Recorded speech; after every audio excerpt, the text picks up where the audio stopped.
नमस्कार, मैं हूं आशुतोष और आप देख रहे हैं सत्यहिंदी.com। सत्यहिंदी.com के खास कार्यक्रम आशुतोष की बात में आपका स्वागत है। बातचीत शुरू करने के पहले एक छोटी सी अपील। सत्यहिंदी.com एक कोशिश है ईमानदार, निडर और निर्भीक पत्रकारिता की। हम अपने उन लाखों दर्शकों के शुक्रगुजार हैं जो लाखों की संख्या में हमारे कार्यक्रमों को देखते हैं और हमारी हौसला अफजाई करते हैं। हम उनसे एक और छोटी सी गुजारिश करना चाहते हैं कि आप न केवल हमारे कार्यक्रम देखें बल्कि आप हमारी थोड़ी सी आर्थिक मदद भी करें। आप इस वीडियो के डिस्क्रिप्शन में जाएं, सत्य हिंदी के सदस्य बने, थोड़ा सा आर्थिक भुगतान करके हमारे लिए बहुत बड़ी मदद होगी। और अब आज की बातचीत हम शुरू करते हैं। दरअसल 4 चरणों के लोकसभा के चुनाव हो चुके हैं और सबकी नजर इस बात पर लगी हुई है कि क्या इस बार फिर नरेंद्र मोदी की सरकार केंद्र में आने वाली है या नहीं आने वाली। और सब लोग ये कह रहे हैं कि नरेंद्र मोदी की सरकार आने के रास्ते में का जो रास्ता है वो दरअसल लखनऊ से होकर गुजरता है, यानी उत्तर प्रदेश। उत्तर प्रदेश वो राज्य जहां 80 सीटें हैं, यानी सबसे ज्यादा सीटें लोकसभा से आती है वहां पर।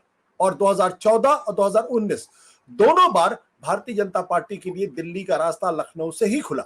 अगर हम 2014 के आंकड़ों के ऊपर नजर डालें उत्तर प्रदेश में कि उत्तर प्रदेश से भारतीय जनता पार्टी को कितनी सीटें मिली थी, तो अप्रत्याशित तौर पर 71 सीटें मिली थी और 42.63% वोट उनको मिले थे। समाजवादी पार्टी को सिर्फ 5 सीटें मिली थी, 22.35% वोट उनका मिला था। बीएसपी का खाता भी नहीं खुला था, लेकिन 19.77% वोट मिला था। कांग्रेस को 2 सीट मिली थी, लेकिन उनको वोट प्रतिशत था 7.53। अपना दल जिसका बीजेपी के साथ गठबंधन था, 2 सीटें मिली थी और उनको सिर्फ 1.01% ही वोट मिला था।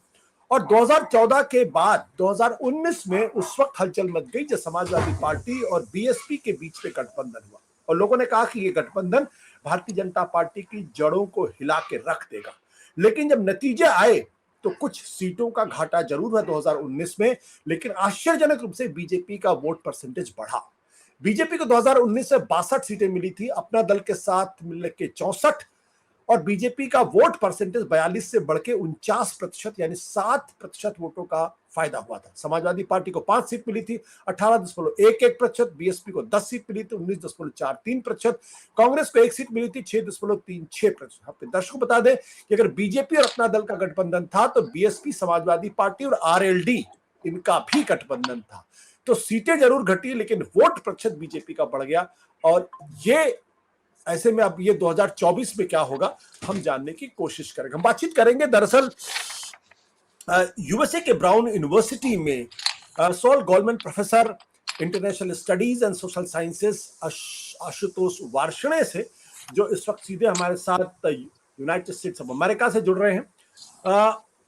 उनका परिचय मैं क्या दूं, क्योंकि वो देश के ही नहीं बल्कि दुनिया के जाने माने पॉलिटिकल साइंटिस्ट हैं, कई किताबें लिख चुके हैं। लेकिन उत्तर प्रदेश और भारत का जो चुनाव होता है उस पर वो विशेष तौर पर अपनी नजर रखते हैं। अभी पिछले दिनों वो उत्तर प्रदेश में थे, काफी दिनों तक उन्होंने वहां दौरे किए, लोगों का मूड भांपने की कोशिश की और उन्होंने एक बहुत ही शानदार आर्टिकल इंडियन एक्सप्रेस में भी लिखा है।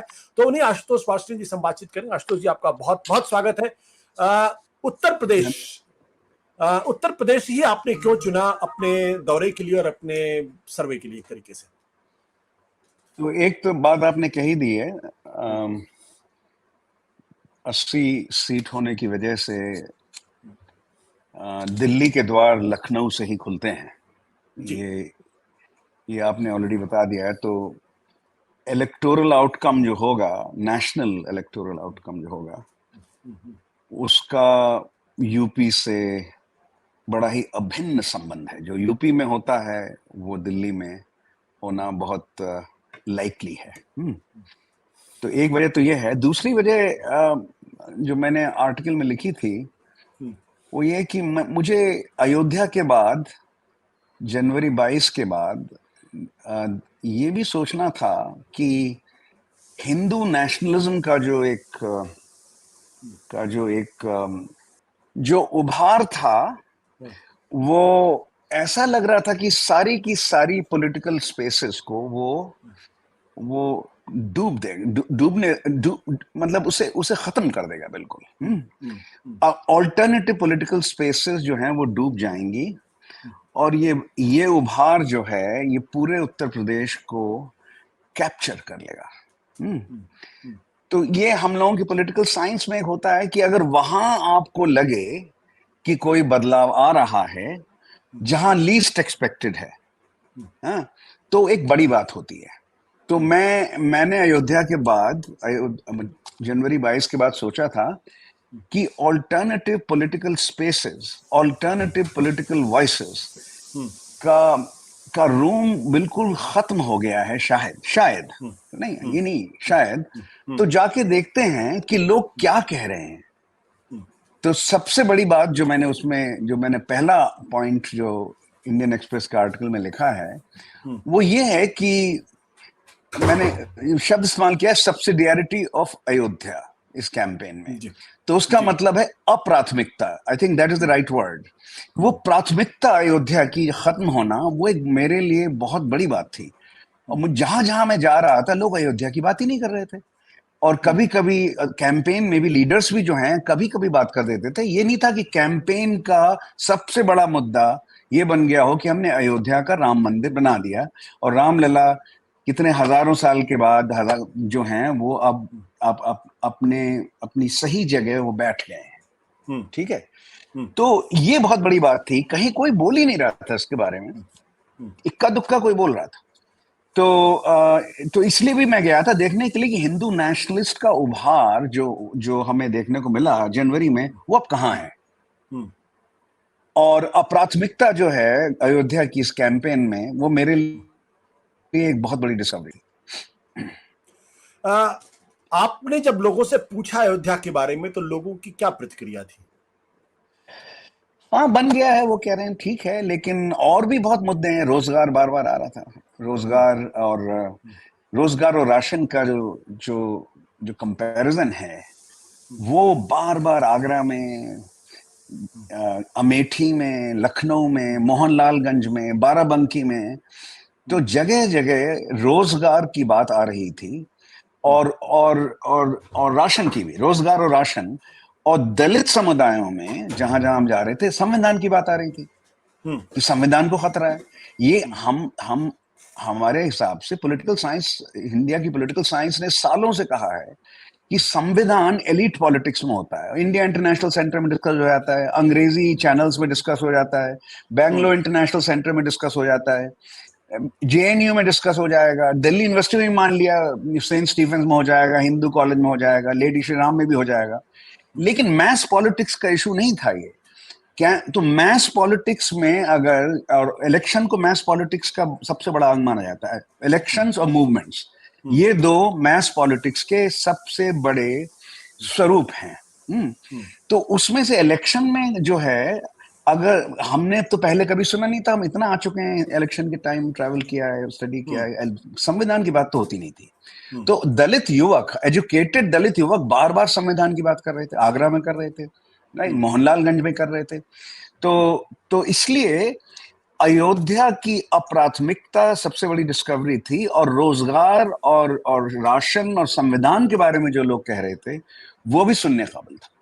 तो इसलिए मैंने वो सब बातें लिखी। अब और भी था, कुछ लोगों के मन में ये भी आ गया है कि जो इलेक्ट्रॉनिक वोटिंग मशीन है उसमें कुछ गड़बड़ है, ये भी आया है। इसमें इतना नहीं लोगों ने कहा कि मैं उसे अपने आर्टिकल में लिख सकूं। मुझे 10-50 वर्ड्स मिलते हैं, तो उसमें पिक करना पड़ता है कौन सी चीजें सबसे इंपॉर्टेंट थी। अगर मेरे पास और भी थोड़ा स्पेस होती तो मैं लिखता। कि पहली बार मैंने ये सुना जाके लोगों से इस कैंपेन के दौरान कि साधारण से साधारण लोग कह रहे हैं कि कुछ गड़बड़ है सर, इलेक्ट्रॉनिक वोटिंग मशीन में कुछ गड़बड़ हो जाती है।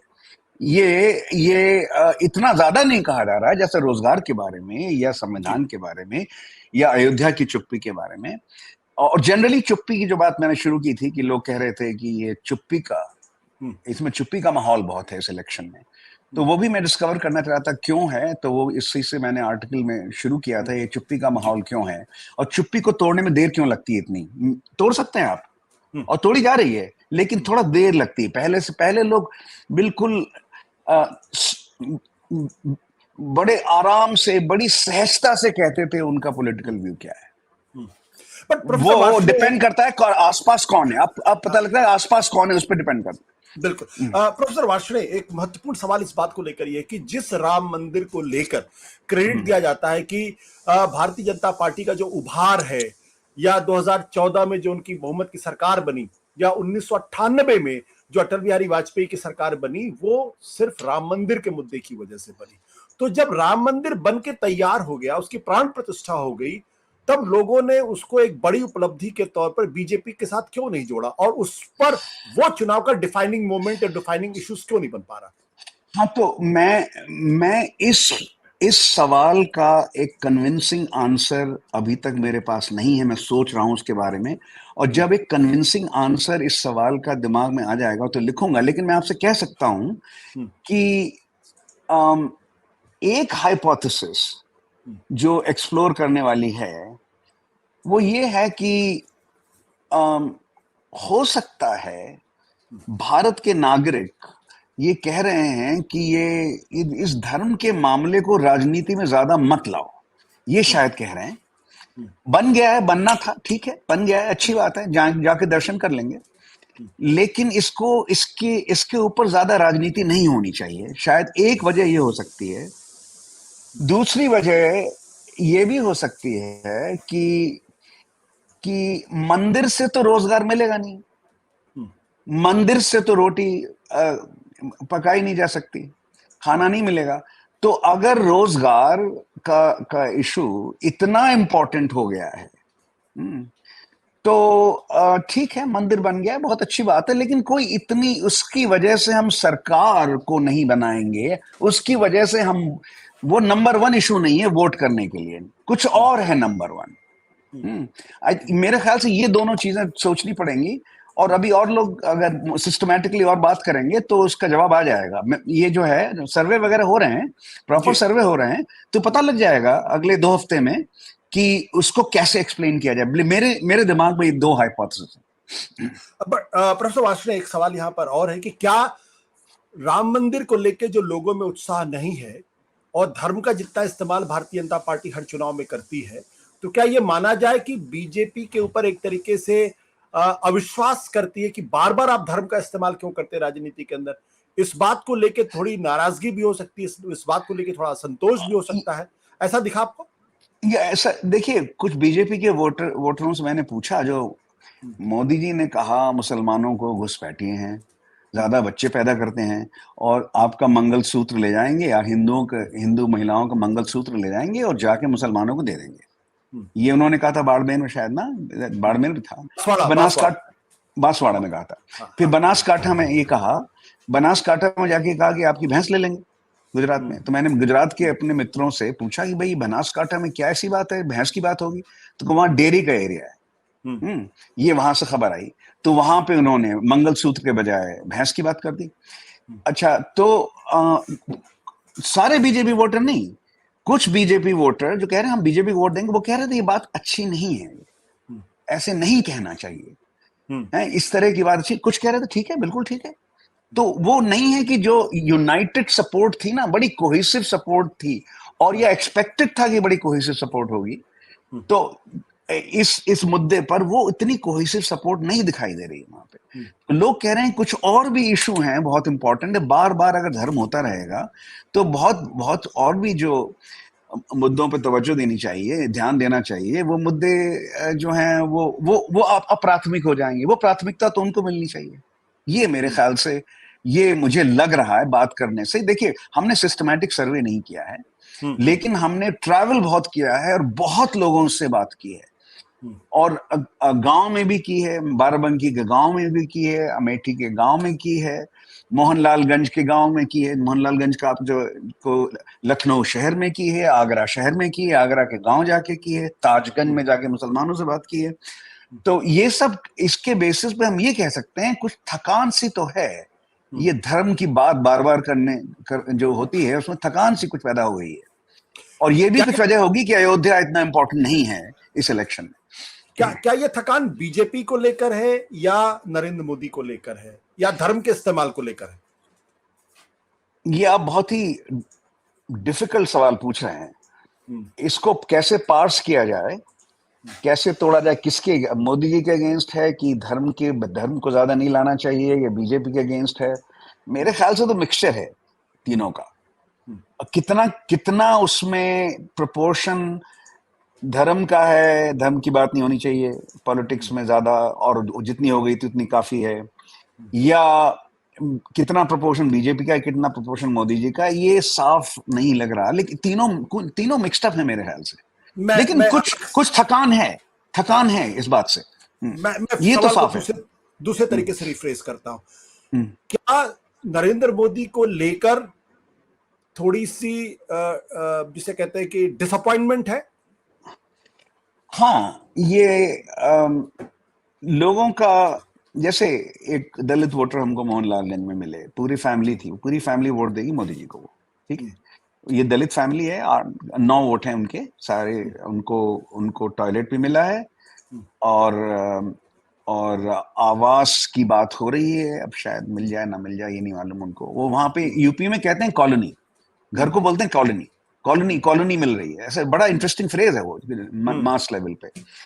तो टॉयलेट तो मिल गया। तो एनीवे वो भी कह रहे थे, वो बीकॉम कर लिया है उन्होंने, उनके फादर अनपढ़ थे, उन्होंने बीकॉम कर लिया है। वो भी कह रहे थे कि सर अगर रोजगार पे भी ध्यान देते मोदी जी तो अच्छा होता, तो अच्छा होता। ठीक है, हम वोट नहीं को देंगे, लेकिन रोजगार बजाय इसके कि हमें राशन मिले, हमें रोजगार दे रहे तो हम राशन खरीद लेंगे। ठीक है। अच्छा ये भी सोचिए, अब एक और बात, ये स्लाइटली अनरिलेटेड है आपके सवाल से, लेकिन ये हम लोग भूल जाएंगे, शायद कवर नहीं कर पाएंगे, लेकिन ये इंपॉर्टेंट है, ये अपना आर्टिकल भी नहीं डिस्कस किए। सोचिए जरा कि मोदी जी ये भी कहते आ रहे हैं कि हमारी अर्थव्यवस्था बहुत अच्छी हो रही है, बहुत सशक्त हो रही है, हम आगे बढ़ रहे हैं, हम 5वें से तीसरे हो जाएंगे। ठीक है।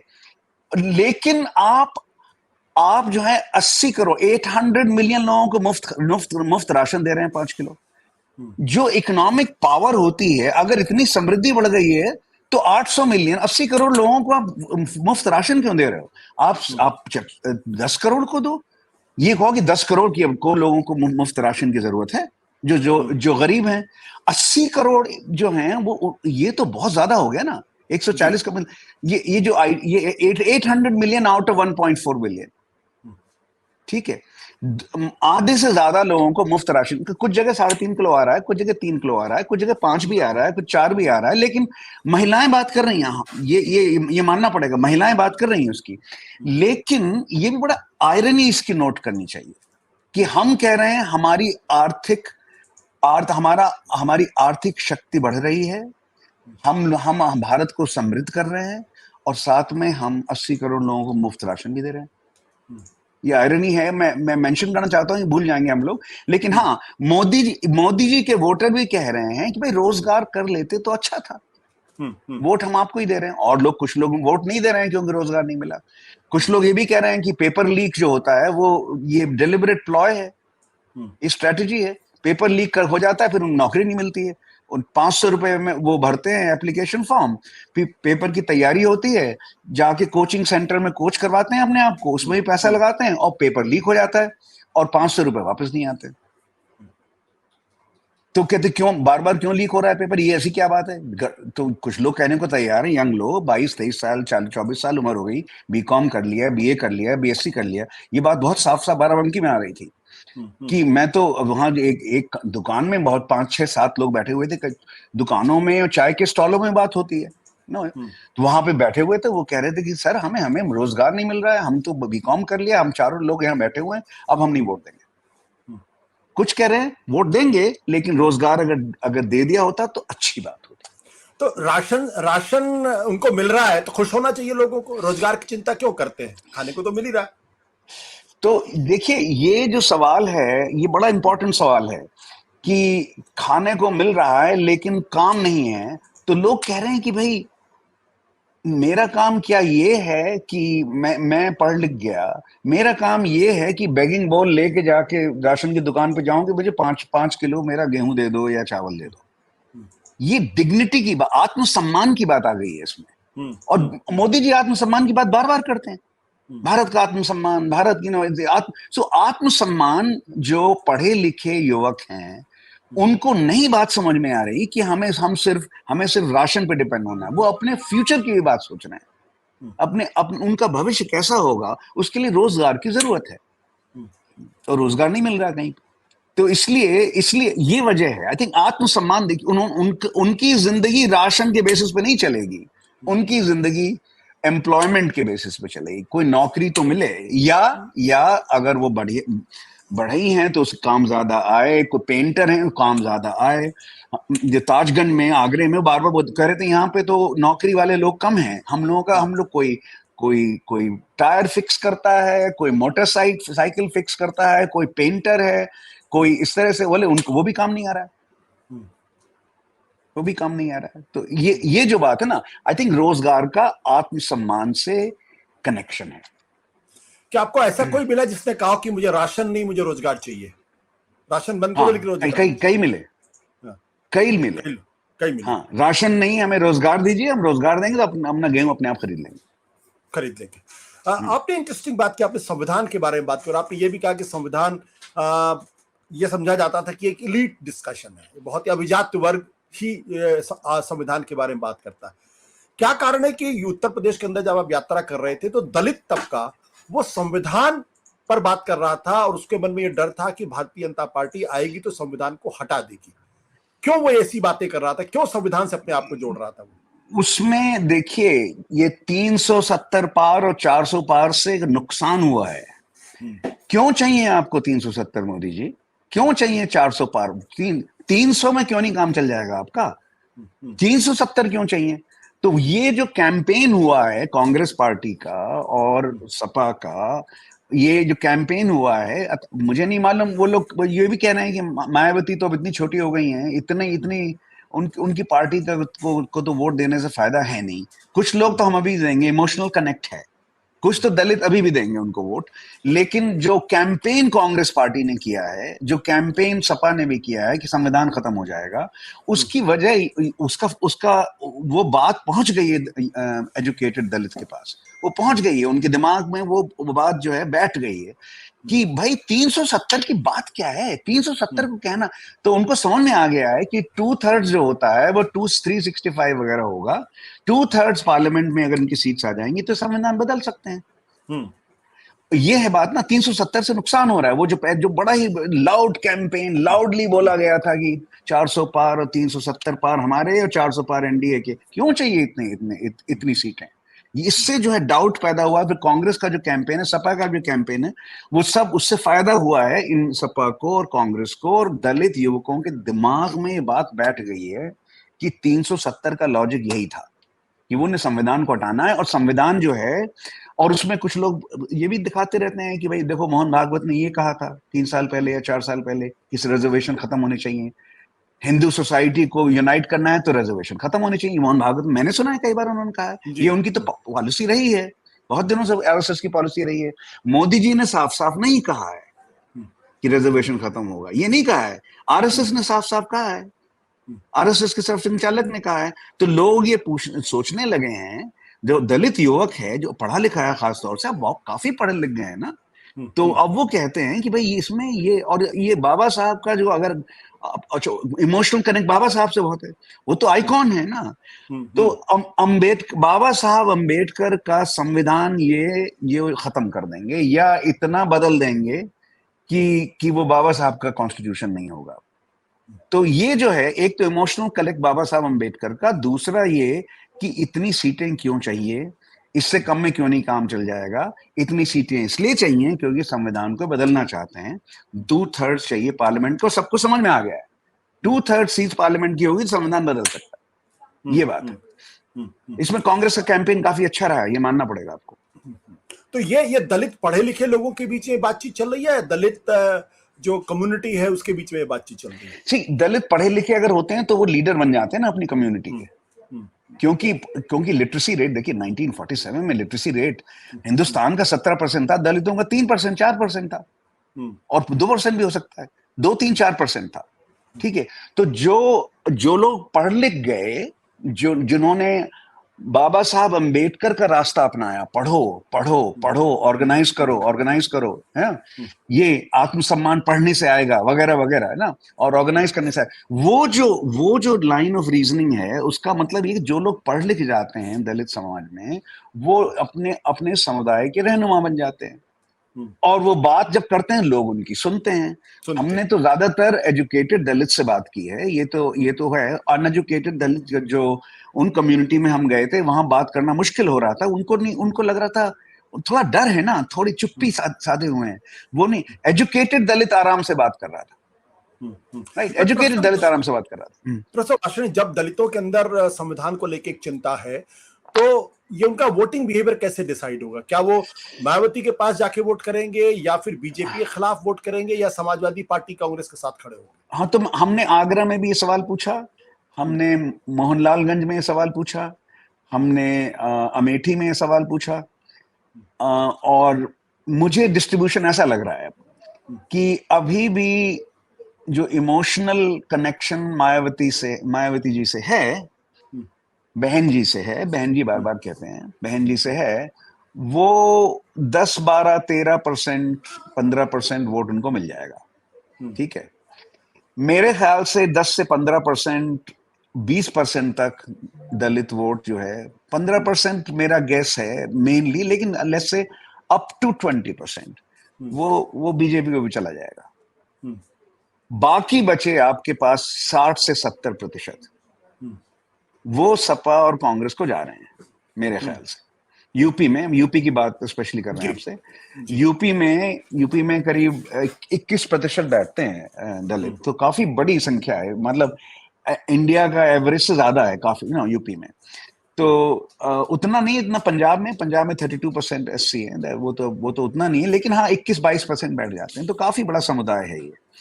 और उसमें से 2/3 अप टू 2/3 मेरे ख्याल से सपा और कांग्रेस को जाना चाहिए। बाकी 1/3 बट गया मायावती और बीजेपी के बीच में। आप बड़ी इंटरेस्टिंग बात कर रहे हैं। अगर दलितों का 2/3 अगर सपा कांग्रेस के साथ जा रहा है, और मुस्लिम वोटर एक मुश्त सपा कांग्रेस के साथ अगर जाता हुआ दिख रहा है, ऐसा लगता है, तब तो बीजेपी के लिए वाकई चिंता का प्रश्न होना चाहिए, क्योंकि बिल्कुल होना चाहिए। देखिए, मुसलमान का भी ये है, सबसे अच्छा मुझे ताजगंज में एक्सप्लेन किया उन्होंने, आगरे में। उन्होंने कहा सर ये मत सोचिएगा कि मुसलमान बीजेपी को वोट बिल्कुल नहीं देगा। कुछ अभी मैंने कहा हमारे डेटा में तो था, हम आपको नहीं बताते, 8% था ना हमारे 2019 और 2014 के डेटा में 8%। तो हमने कहा कि हम लोगों ने इसका अध्ययन किया है, तो आपके ताजगंज में कितने लोग देंगे बीजेपी को वोट, कितने मुसलमान देंगे, पूरा मुसलमान एरिया है वो। तो उन्होंने कहा कि सर 10%, 7% तो दे ही देंगे। मैंने कहा क्यों? मोदी जी उनको पसंद है क्या? बोले मोदी जी नहीं पसंद है, लेकिन उपाध्याय जी हैं जो बीजेपी वाले हैं, उनके साथ पर्सनल कांटेक्ट है हमारे, वो उनके साथ, तो ये जो है ना पेट्रनेज है, जो पेट्रनेज अगर उपाध्याय जी दे रहे हैं आपको, उनको आपके लिए कुछ काम कर रहे हैं, और वो बीजेपी में हैं, और वो या म्युनिसिपैलिटी में हैं, या एमएलए बन गए, उन्होंने, वो आपके लिए कुछ काम कर रहे हैं, तो उस तरह से वोट जो है पेट्रनेज के बेसिस पे 5, 6, 7, 8% मिल जाएगा। 10% तक हो सकता है कुछ एरियाज में। तो वो जो 8% जो चला आ रहा है 2019 में, 2014 में, वो घुसपैठियों वगैरह की इस स्पीच तो ऐसी 2002 के बाद दी नहीं मोदी जी ने। तो इससे हो सकता है 1-2% कम हो जाए, लेकिन आप बेसिकली जो आप कह रहे हैं सही बात है।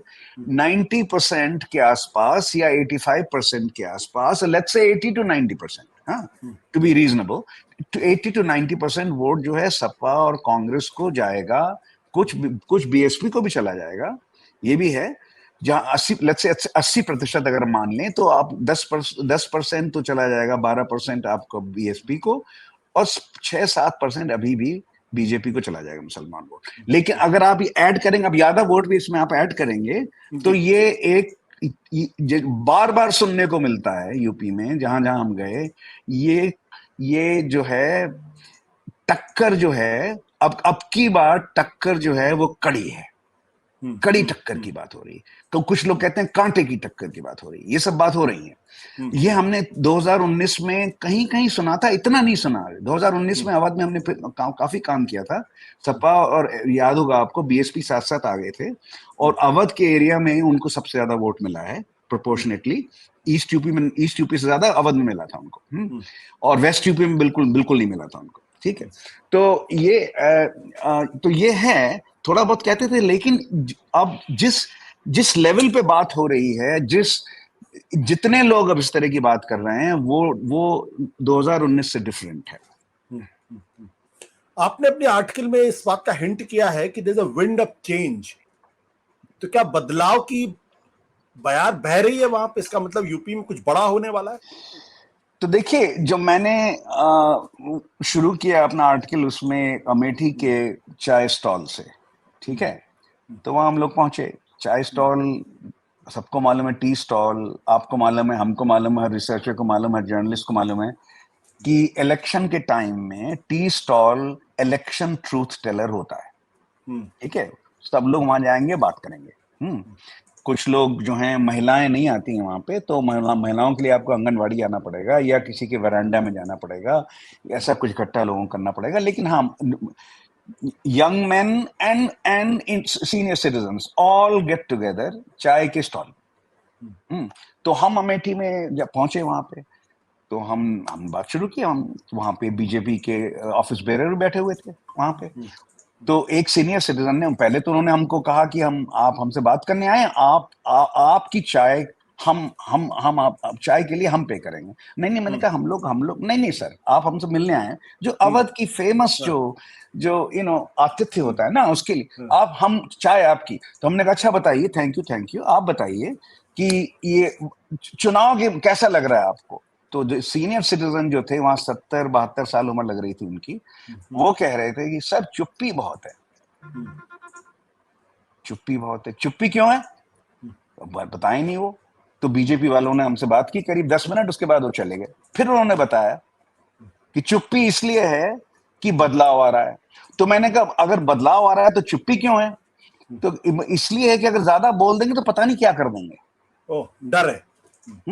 ये क्लाइमेट अफेयर, ठीक है। एक क्लाइमेट अफेयर ऐसा नहीं है जैसे कुछ लोग कह रहे हैं कि संभल में जो हुआ, हर जगह लोगों को, मुसलमानों को वोट नहीं देने देंगे, या दलितों को भी अगर पहले से पता लग गया है कि उनको वोट नहीं दे रहे हैं, या पता लग गया जो भी उनको वोट नहीं दे रहा उनको वोट नहीं देने देंगे। ये बात नहीं है। इस तरह का इस तरह का क्लाइमेट अफेयर नहीं है। लोग जाएंगे, वोट करेंगे। कुछ जगह रोका जाएगा वोट करने से, ये भी है, लेकिन सिस्टमैटिक नहीं लग रहा है, इक्का दुक्का लग रहा है।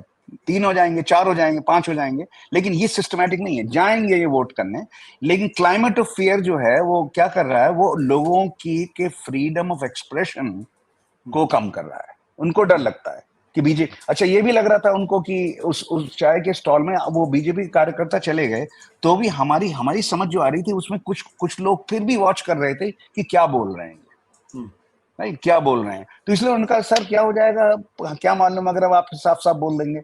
इसलिए चुप्पी जो है इसलिए है, बदलाव आ रहा है, और हम चुप रहेंगे। जब सही टाइम आएगा तो हम अपना हम वही करेंगे जो हमें करना है। तो पूरी यात्रा में आपको ये बदलाव की बात सुनाई पड़ी? जगह जगह। वहां लखनऊ शहर में नहीं, लखनऊ शहर तो वो बीजेपी जीतेगी ना, राजनाथ सिंह हमेशा, पहले अटल बिहारी जीतते थे, फिर लालजी टंडन, वो वहां पे नहीं। वहां शिया कम्युनिटी का सपोर्ट बहुत है, और शिया कम्युनिटी के लीडर से हमने बड़ी लंबी बात की थी, वो बीजेपी आराम से जीतेगी लखनऊ। लेकिन हाँ, वहां से आप लखनऊ से मोहनलालगंज, जो एक और जो कंस्टिट्यूएंसी है लगी हुई है लखनऊ से, वहां चले जाएं, बाराबंकी पास में है, अमेठी पास में, रायबरेली, इन सब जगहों में बात हो रही है बदलाव की। माफ करेगा। बीजेपी को पिछली बार 62 सीटें मिली थी जी। आप उसमें इम्प्रूवमेंट देख रहे हैं या उसमें आपको लगता है कम होगा?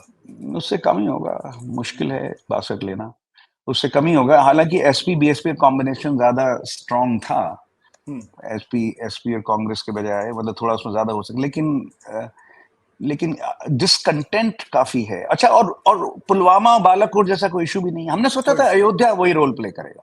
हम आपको फ्रैंकली बता रहे हैं, हम जनवरी में जब हिंदुस्तान में थे तो हमें लग रहा था कि इतना उभार आया है, इतना हर जगह एक लहर चल रही है अयोध्या की, तो अब जब पानी स्थिर हुआ, लहर खत्म हुई, पानी स्थिर हुआ, तब हमें जो है हकीकत समझ में आ रही है कि वो लहर थी, अब पानी स्थिर हो चुका है। अब इसलिए हाँ, अंडर करंट आपने देखा या आपको लगा कोई अंडर करंट है सरकार के खिलाफ या बीजेपी के खिलाफ? हाँ, और उसमें बालाकोट पुलवामा जैसा कोई इशू नहीं है। वो मेरे हिसाब से अयोध्या बनने वाला था जनवरी में, अब अयोध्या वो इशू नहीं बना है। और discontent, under current of dissatisfaction उभर रहा है। और बीजेपी के वोटर भी ये कह रहे हैं अगर रोजगार दिलवा दिया होता तो अच्छी बात होती। बीजेपी के वोटर भी बहुत सारे कह रहे हैं, सारे नहीं, काफी कह रहे हैं कि रोजगार दिलवा दिया होता अच्छी बात होती। बट प्रोफेसर वाजपेयी, बहुत सारे लोग बात करते करते कहते हैं, काफी एकेडमिशियन भी कहते हैं कि जो बेरोजगारी का सवाल है, महंगाई का सवाल है या भ्रष्टाचार, ये हर चुनाव में मुद्दा होता है, लेकिन ये वोटर्स के वोटिंग बिहेवियर को तय नहीं करता है, कुछ इमोशनल इश्यूज तय करते हैं। आपको क्या लगता है? ये बड़ा सीरियस आर्गुमेंट है। देखिए, अब याद होगा ना आपको कि नोटबंदी के बाद सबका कहना था कि इतनी इतनी मुसीबत कर दी छोटे व्यापारी की और ऑर्डिनरी सिटीजन की कि बीजेपी हार जाएगी यूपी में, जहाँ पे सबसे बड़ी इनफॉर्मल इकोनॉमी तो यूपी और बिहार में है। और इनफॉर्मल इकोनॉमी के लोग जो हैं वो उन सबसे ज्यादा नुकसान तो उन्हीं को हुआ था ना। तो लेकिन बीजेपी रिलीजन के बेसिस पे जीत गई। तो आप बिल्कुल सही कह रहे हैं, ये बहुत बड़ा इशू है कि इकोनॉमिक्स डिटरमिन करती है इलेक्टोरल आउटकम को, कि कुछ इमोशनल इश्यूज जो हैं वो बालाकोट, पुलवामा, अयोध्या, धर्म, ये सब डिटरमिन करते हैं। आंसर ये होना, मेरे ख्याल से करेक्ट आंसर इज कि ये डिपेंड करता है कि आप किस इलेक्शन की बात कर रहे हैं, उसमें किस तरह का माहौल बन चुका है और रोजगार की प्रॉब्लम कितनी सीरियस है। मैग्नीट्यूड वाली बात है ना। महंगाई है तो कितनी है, महंगाई का तो काफी डिस्कशन हो चुका है इलेक्शन स्टडीज में। पहले कहा जाता था 1980 तक, जब हिंदुस्तान काफी गरीब था, तो ये कहा जाता था कि अगर इन्फ्लेशन जो है 12 से 13% से ऊपर हो जाए तो रूलिंग पार्टी को नुकसान होगा। ये एक स्टैंडर्ड आर्गुमेंट था इलेक्शन रिसर्च में। एक ही इकोनॉमिक इशू मैटर करता था तब, वो था इन्फ्लेशन। ठीक है। अनएम्प्लॉयमेंट जो है इस वक्त, जो है इन्फ्लेशन की भी बात हो रही है कि कितना महंगा आपका गैस का सिलेंडर हो गया है, ये सब, और इनकी बात हो रही है। जो भी था पहले, जितनी भी सब्सिडी मिली थी वो अब उसका कोई मतलब नहीं है अब तो। लेकिन सबसे ज्यादा इंपॉर्टेंट बात यह है कि रोजगार की प्रॉब्लम पहले से बहुत सीरियस है। पहले से बहुत सीरियस ये, हाँ, मैग्नीट्यूड की बात है ये। तो जैसे इन्फ्लेशन पे हम कहते थे ना 12 से 13% से ऊपर निकल जाए अगर, तो रूलिंग पार्टी को नुकसान होगा इलेक्शन में। ये हमारा standard argument political science research में था, political economy, political science research में। आप ये कह सकते हैं कि अब अनएम्प्लॉयमेंट इतना ज्यादा बढ़ जाए जितना बढ़ चुका है, तो वो भी इलेक्टोरल इशू, वो कंपीट करेगा इमोटिव इशू से। बट प्रोफेसर वासुदेव, एक सवाल अंत में आपसे, आपका समय बहुत कीमती है, कि अगर 80 में से अगर बीजेपी 40 से ज्यादा सीटें जीतती है तो भी अपने आप में एक बढ़िया परफॉर्मेंस उनका है। हाँ, तो क्यों ये कहा जा रहा कि बीजेपी को काफी नुकसान होने वाला है, या बीजेपी बदलाव का मतलब तो फिर अपोजिशन को ज्यादा सीटें मिलनी चाहिए और सत्ता पक्ष को कम सीटें मिलनी चाहिए? मुझे नहीं मालूम कि 40 मिलेंगी, मेरे ख्याल से 50 भी हो सकती हैं। ये तो बहुत सीट्स प्रेडिक्ट करना बहुत मुश्किल है। वोट प्रेडिक्ट करना ज्यादा आसान है। वोट कम होगा यूपी में। तो कम होने से मार्जिन इतने ज्यादा थे पहले ना। देखिए 224 सीटों में बीजेपी को, 224 इंक्लूडिंग मैनी इन यूपी, 224 सीटों में बीजेपी को 50% से ज्यादा वोट मिला था 2019 में। तो 224 जो सीटें जहां 50% ज्यादा मिला था, वहां पे क्या होगा, ये सबसे बड़ा इंपॉर्टेंट क्वेश्चन स्टेटिस्टिकली ये है। क्या वहां 50 से ज्यादा था, 52 था, लेते से 52 से क्या 40 हो जाएगा, 52 से क्या 38 हो जाएगा, 52 से क्या 35 हो जाएगा? अगर ये सब होना शुरू हुआ तो अगर, और आप यूपी में उसे अप्लाई करेंगे तो 40 हो सकता है। मुझे नहीं मालूम कि 40 होगा। मुझे ये लग रहा है 62 नहीं होगा, ये लग रहा है। और पिछली बार मेरा प्रेडिक्शन गलत था। 2019 में मैं सोच रहा था कि 50 क्रॉस नहीं कर पाएंगे, 62 आ गए इनके। 50 और 55 के बीच में मैं कह रहा था। वो 62 आए। तो अब देखिए कितना होता है, ये सीट का प्रेडिक्शन जो है आसान नहीं हो पाता, क्योंकि और लोगों को कितने वोट मिल रहे हैं उस पर भी डिपेंड करता है ना, first pass the post system में।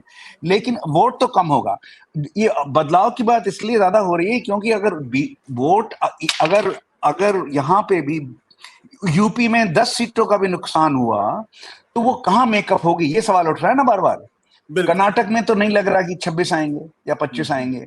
राजस्थान में बात हो रही है 5 से 6 कांग्रेस को हो जाएंगे, 25-0 नहीं होगा। गुजरात में 26-0 की बात सब कर रहे हैं। महाराष्ट्र में आधा आधा की बात हो रही है, 50-50 की बात हो रही है। ठीक है, महाराष्ट्र में इनके सारे मिला मिलू के करीब 41 सीटें थी, 41 आउट ऑफ 48 या 40 आउट ऑफ 48, तो वो उसकी आधी आधी बात हो रही है। बिहार में बात हो रही है कि 38 आउट ऑफ 40 नहीं मिलेंगे या 39 आउट ऑफ 40, 39 से 40 में से ना, तो 39 नहीं मिलेंगे, यहां बात हो रही। तो मेकअप कहां होगा? मेकअप कहा जा रहा है कि आंध्र प्रदेश में हो सकता है, उड़ीसा में हो सकता है, और बंगाल के बारे में कोई नहीं कह रहा है कि 18 से 30 पहुंच जाएंगे, ये भी तो नहीं बात हो रही है। तो ये मेकअप कहां होगा? तो ये जो बदलाव की बात है वो जो है वो एग्रीगेट बात है।